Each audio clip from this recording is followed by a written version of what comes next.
Hi, Sam here with Refrigerator Trim Kits, and I wanted to make a short video describing how our process works.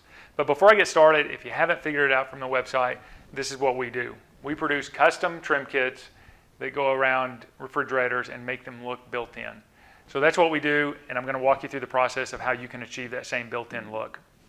So the first step is selecting the trim kit that best suits your project.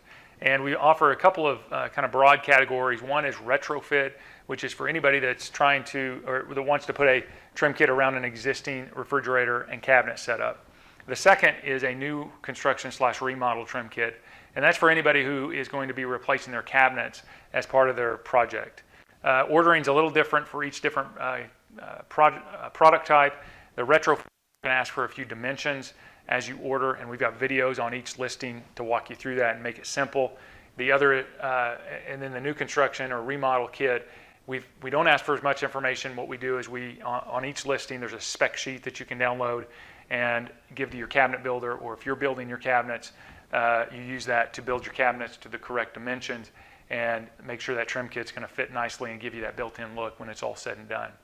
So after ordering, you'll get an email confirmation, and then we'll get that into our production schedule. It takes about 1 to 2 weeks to produce a trim kit, and once the product ships, you'll get a tracking number, and then we'll follow up with an email giving you installation instructions, both written as well as a video to help with the install. Installation is fairly straightforward. There's just some screws that go on the side and on the top to hold this in, and just some basic hand tools to get it installed. It takes about 10 to 15 minutes. And so that's the process. If you have any questions at all during the process, we're always here to help. Email typically works best, and that is support@refrigeratortrimkits.com. Thanks for watching.